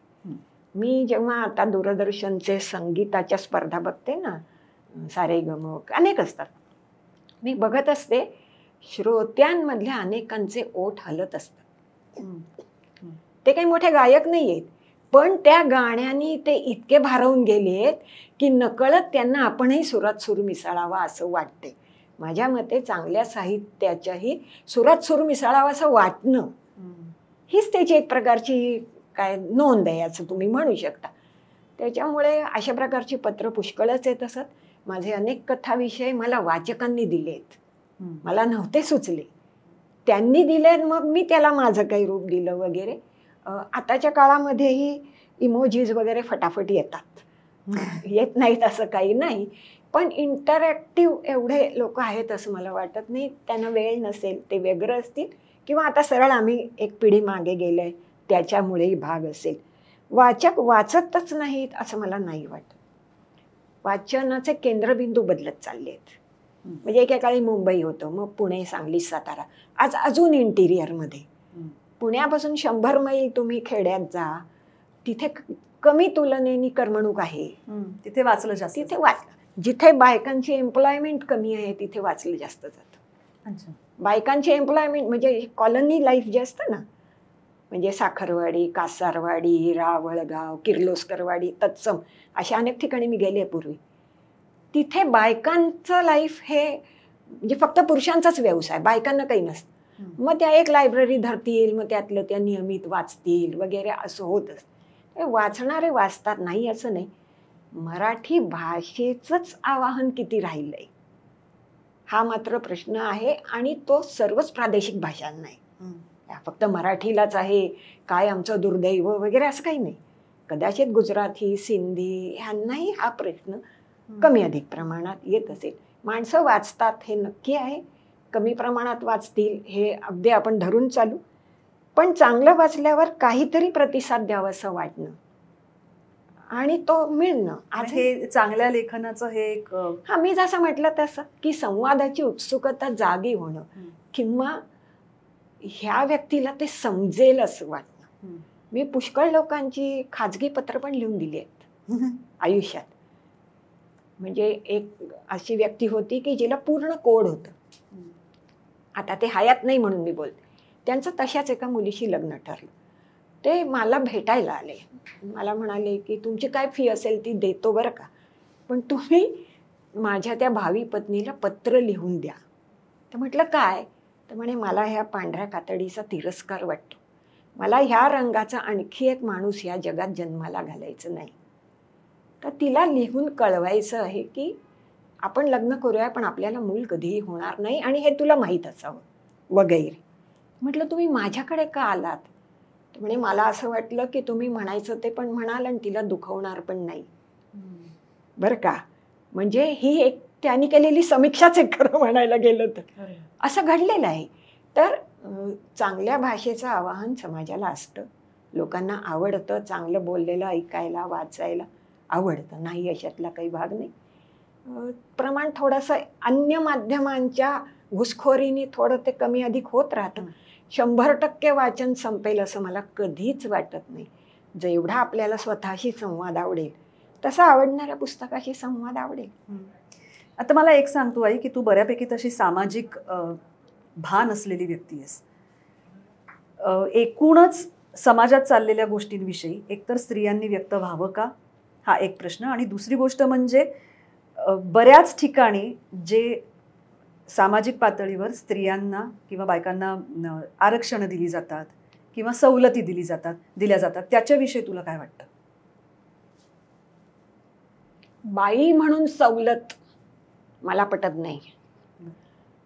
म्हणजे मी तर माझ्या बाबतीमध्ये जेव्हा कधी काही साहित्य संस्थांचे काही उपक्रम असतात आजही असतात, तेव्हा मला जर कोणी असं म्हटलं की तुम्ही एकटीच बाई म्हणून तिकडे आता, म्हटलं मी बाई म्हणून नका बोलू, मी बरं लिहित असेल तर बोलवा, नाही तर नका बोलवू, माझं काहीच म्हणणं नाही. किंवा साहित्य संमेलनाच्या आदल्या दिवशी एक महिलांचं संमेलन घेतात का बुवा, म्हणजे पाहुणे यायच्या आधी मुलांना जेवायला वाढून टाकतात तसं आहे का हे? की आदल्या दिवशी बायका, तुम्हाला पटत असेल आम्ही तुमच्या समकक्ष असू तर तुमच्या बरोबरीने सन्मानाने घ्या, नाही तर आम्हाला घेऊ नका, काही बिघडत नाही, नाही घेतल्याने काय आमचं संपणार नाही. त्याच्यामुळे मला एकूणच सवलत ह्या सगळ्याविषयी आणि तिची सवय लागणं, सगळ्यात घातक सवलतीची सवय.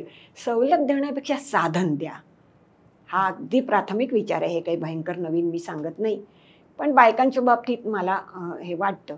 दुसऱ्या बाजूनी जो खरोखरच वंचित वर्ग आहे, म्हणजे एकदा एक इथे आम्ही मेळावा घेतला होता, निर्मलाताई पुरंदरेंचा होता, आणि अंगणवाडी बालवाडी शिक्षिका अशा सगळ्या इथे विद्यार्थी सहाय्यक समितीत 2 दिवस राहिला होत्या त्या बायका. जाताना तुम्हाला इथलं काय आवडतं असं आम्ही बोलत होतो. एका बाईनी समोर येऊन 3-3दा सांगितलं बंद न्हाणीत आंघोळ करायला आवडते. तिला त्या 3 दिवसात काय लक्षात राहिलं, काय भिडलं, काय हो म्हणे किती वेळ साबण लावा काही करा, बंद न्हाणीत आंघोळ करते. आता तिला नको का सवलत? हाही अनुभव जिला एवढा मौलिक वाटतो, चेष्टेचा मुद्दाच येत नाही, सहानुभूतीचाच भाग आहे. पण सवलती द्यायला लागल्या की माणसं आळशी होतात. त्याच्यामुळे माझ्या मते गरज नाही. मला वाटते ती सामाजिक अपंगत्व किंवा शारीरिक अपंगत्व ह्यांनाच फक्त सवलत द्यावी.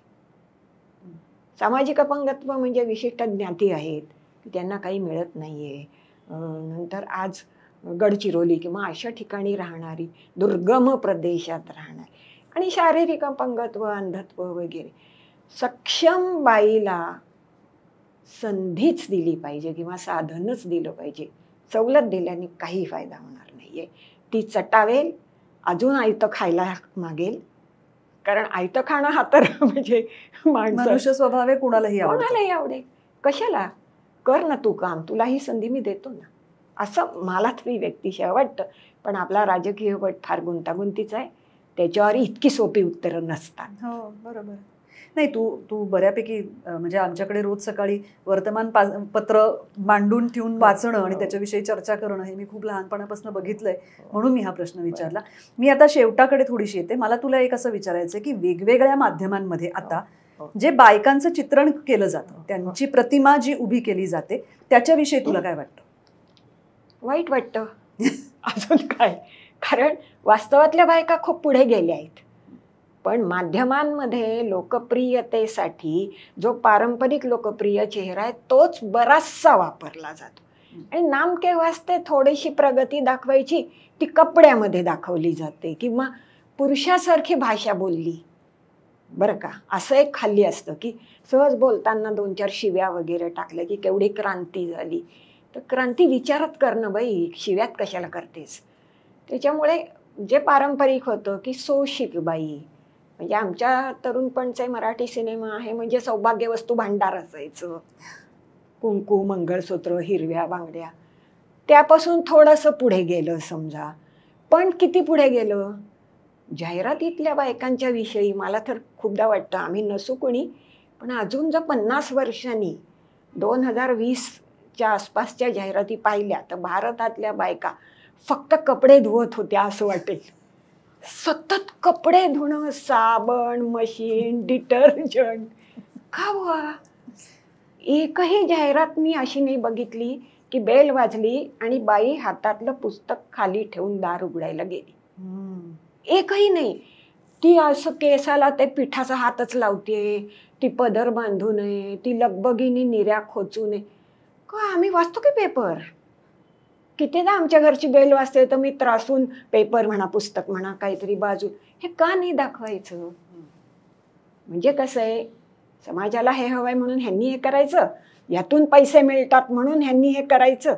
आणि अजूनही अनेकांना बायकांनी काय करावं तर मुख्यत्वे घर सांभाळावं, जरूर सांभाळावं, त्यात त्यांचाही आनंद आहे. शेवटी दिवस अखेर थकून घरी जातो तेव्हा एक दार आपली वाट बघतंय, ह्या इतकं सुख नाही जगात. अरे पण त्या दारातल्याही माणसांना काहीतरी करू द्या. एकतर्फी का असं नाही का आपल्याला म्हणता येणार. त्याच्यामुळे माध्यमातली प्रतिमा काय फारशी सुधारायला तयार नाही. दुसरी गोष्ट, माध्यम चालवणारे पुन्हा ज्येष्ठ आहेत.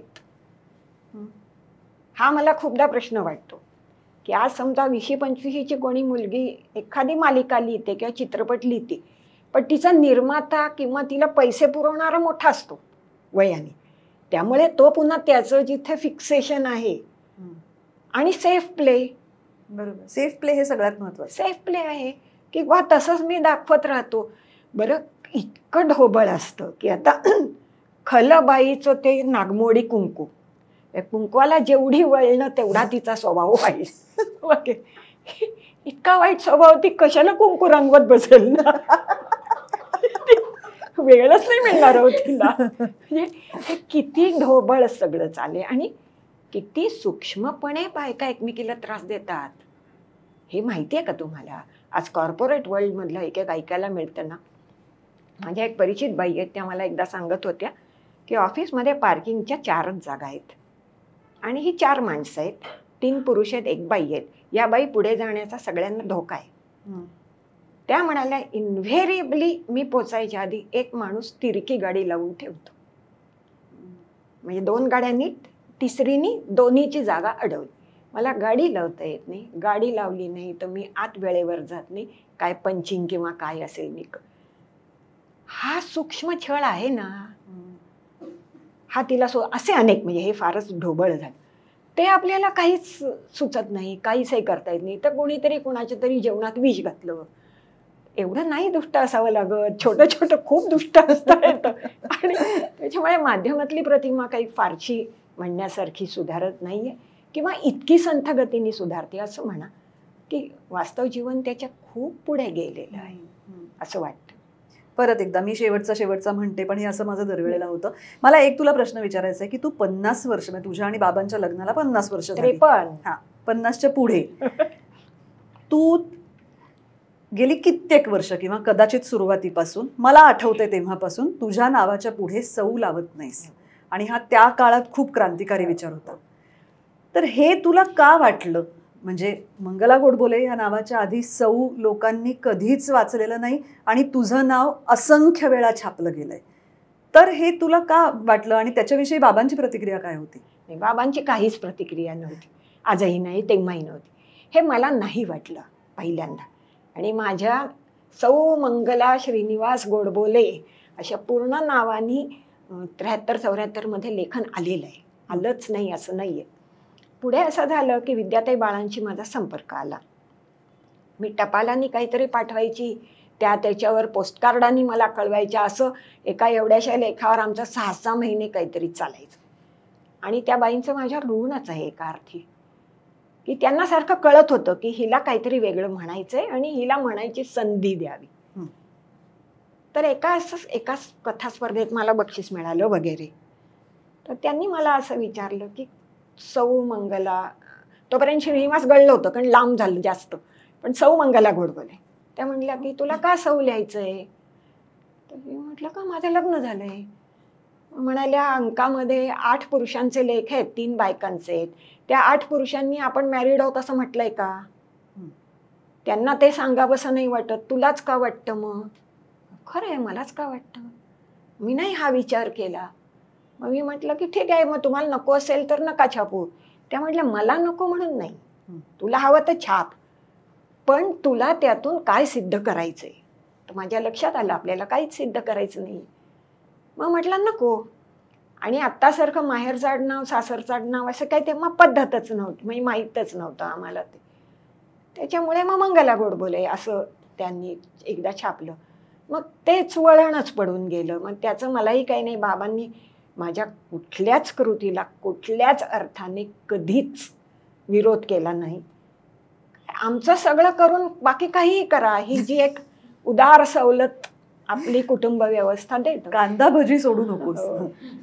उदार सवलत ती मला नेहमीच होती.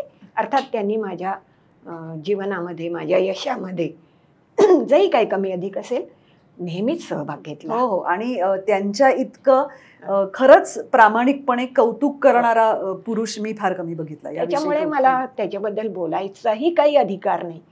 पण शेवटी मूळ मुद्दा आपला येतो तो इथे येतो की महत्वाचं काय?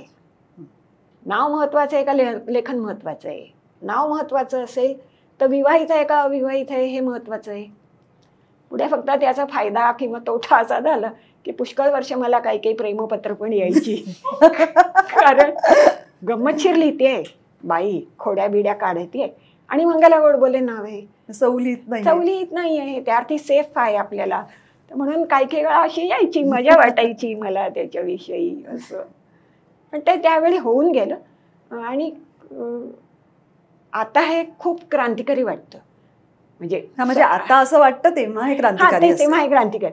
पण ते इतकं सहजपणे होऊन गेलं कारण मला लेखनाचा रेटा एवढा होता ना त्या काही काळात की छापून येणं, लोकांपर्यंत जाणं, कम्युनिकेशन ह्याचं खूप जास्त नाद होता.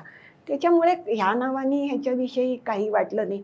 टोपण नावही मला कधी घ्यावं असं वाटलं नाही. खूप लेखिका प्रायव्हेट असतात जास्त आणि त्यांना नको असतं नाव, पण मला तसंही वाटलं नाही. त्या काळात होऊन गेलं. नाही त्याची. आणि आता म्हणजे पुढची पिढी म्हणून मी आडनाव बदललं नाही. म्हणजे ऑफिशियली ते अर्थात बदलावं लागलं मला, कारण पासपोर्टपासून सगळीकडे तेव्हा प्रॉब्लेम येत होता. पण मला काही लोकांनी सुरुवातीला विचारलं होतं की तू सासरचं आडनाव का लावत नाहीस. तर मला तेव्हा असं वाटलं होतं की मी जन्माला ह्या नावाने आली आहे आणि ही माझी ओळख आहे. म्हणजे मला जी कोण जगात काही माणसं ओळखतात ती मला मुग्धा गोडबोले या नावाने ओळखतात. आणि मला असं वाटतं की हेच नाव म्हणजे का मी आडनाव बदलायचं हा मला प्रश्न पडतो. पण अर्थात पुन्हा एकदा त्याविषयी तू म्हणतेस तसं माझ्या सासरच्यांनी कधीही काही म्हणजे हा मुद्दाच आमच्याकडे चर्चेला कधी आला नाही. काहीच नाही. त्यामुळे तेवढी एक पिढी बदलून तो झालेला बदल असं मला वाटतं. तर मंगलाताई तुम्ही आज इथे आलात. एक शेवटचं लेखनाबद्दल सांग. हो, तुला अजून काहीही सांगायचं असेल तरी सांग. एक आमच्या म्हणजे साधारण 2000च्या आसपास एक समीक्षक होते. ते खूपदा असं म्हणजे असं उघड कसं कौतुक करायचं, त्याच्यामुळे असं खिशात हात घालून किती पुस्तकं छापली, मग काहीतरी अमुक, किती विकली, अमुक तमुक, किती टिकली, असं ते विचारत होते. मला असं वाटतं की किती टिकतं हे खरं महत्वाचं. आणि ते काळाच्या कसोटीने का टिकतं याचा अभ्यास म्हणजे आता जे पुढे आणि लिहिणारे असतील, वेगवेगळ्या माध्यमात असतील, त्यांनी सुद्धा हा विचार सतत करायला पाहिजे. दुर्दैवाने मला आत्ता छापलेलाच बायका अडकलेल्या दिसत आहेत. माझं इतकं छापून आलं, विकलं मी पैशासाठी म्हणत नाही, म्हणजे किती लोकांना पैसे देऊनही ते घ्यावंसं वाटलं आणि किती टिकलं. तर एक शेवटचं स्टेटमेंट असं आहे की आपल्याला फक्त कागदावर लिहून समाधान आहे का लोकांच्या मनावरही कोरलं जावं असं वाटतं. आणि ते जर कोरलं जावं असं वाटत असेल तर त्यासाठी लागणारी मेहनत, त्यासाठी लागणारा अभ्यास आणि त्यासाठी लागणारं कॉन्सन्ट्रेशन हे घेत राहावं आणि जमेल तेवढं करावं. हे तिन्ही अवघड आहे. पण अनेक माणसं अनेक रस्ता निवडतात. हा ज्यांनी निवडला त्यांनी ते आव्हान स्वीकारावं असं मी म्हणेन. एक गोष्ट मी नेहमीच सगळीकडे सांगते की आमच्या घरी कधीही स्वयंपाकाला बाई नव्हती. माझ्या पूर्ण वाढीच्या वयामध्ये त्यामुळे मी सकाळी शाळेत जाण्यासाठी म्हणून उठायचे. त्याच्या आधी कधीतरी आई उठून, म्हणजे माझ्या डोळ्यासमोर पिक्चर हेच आहे की मी झोपेतनं उठून बाहेर गेले तेव्हा आई काहीतरी कागदावर लिहिते आहे आणि त्याच्या तोपर्यंत आमचं म्हणजे डबे झालेले असायचे, स्वयंपाक झालेले असायचे दिवसभराचा, परत रात्रीचा स्वयंपाक असायचा. मधल्या वेळात ती माझ्या वडिलांच्या ऑफिसमध्ये सकाळचा 4-5 तासाचा वेळ जात होते. मी नेहमीच असं म्हणते की एकूण तिने जेवढं आयुष्यात काम केलं आहे त्याच्या 1% सुद्धा मी करू शकले तरी मी खूप केलं असं मला वाटेल. पण त्या काळाचा तो महिमा असेल कदाचित की तू म्हणालीस तसं तो रेटाच होता, करण्याची इच्छा होती आणि तू तो आदर्श घालून दिलास असं मला वाटतं की एका स्त्रीने ठरवलं तर ती खूप करू शकते. म्हणजे माझ्यासाठी माझे वडील मला आयुष्यभर हे ऐकवतात की आई करते की मग तुला करायला काय प्रॉब्लेम आहे. पण नाही, आम्ही आळशी झालो ही गोष्ट खरी आहे. असं नाही, काही मोह सोडावे लागतात. आणि आत्ताच्या पिढीबद्दल, आता हे पांढऱ्या केसाला शोभेचं झालं, पण मला फार असं वाटतं की लोकांची काही सोडायचीच तयारी नाही. जसं एक वृक्ष चांगला वाढायचा असेल तर फालतू फांद्या छाटल्याच पाहिजेत, त्या ठेवण्यात मतलब नाही. मला गाण्यातही रस आहे, मला सिनेमाही बघायचा आहे, मला शॉपिंगही करायचं आहे, मला भिशी आहे, मला अमुक आहे. मी एखादं पुस्तक लिहिताना 10-10 महिने घराच्या बाहेर नाही पडले. म्हणजे त्याग असं नाही, पण मला त्याच्यात माझं 101% द्यायचं होतं. तसं देण्याचा जर प्रयत्न रोज नव्हे कधीतरी निवडलेल्या कामात तरी केला तर इथूनही पुढे पुष्कळ होणार आहे. कारण मानवी प्रतिभा काही कालबद्ध नाही ना. लिहू शकतील माणसं, आमच्याहून चांगलं लिहितील, पुढे जाऊन लिहितील, पण सध्या टाईम वेस्टर्स फार आहेत असं मला वाटतं. आणि त्यातनं जर वाचलात तर पुष्कळ पुढे जाऊ शकाल. पण मोह काही टाळावेच लागतील, काही गोष्टी सोडाव्याच लागतील. माझ्या बाबतीत मी निष्ठुरपणे स्वतःशी हे केलेलं आहे. नाही तर नाही, त्याच्याकडे फिरकायचंच नाही. आवडत नव्हतं का? आवडत होतं, पण परवडत नव्हतं ह्या कामात. असं करावं असं एक मला वाटतं. पहा, असा एक जाता जाता मलाच सल्ला मिळालेला आहे हळूच एक. पण तो अपेक्षितच आहे. या पुढच्या गप्पा आपण घरी कंटिन्यू करू, पण आज आता इथे थांबू. मनपूर्वक धन्यवाद, तू इथे आलीस, म्हणजे आरपारच्या ह्या मंचावर आलीस आणि आमच्याशी गप्पा मारल्यास. प्रेक्षकांना त्यातून 4 गोष्टी मिळाल्या असतील असं मला वाटतं. आणि थँक्यू. थँक्यू. बाय.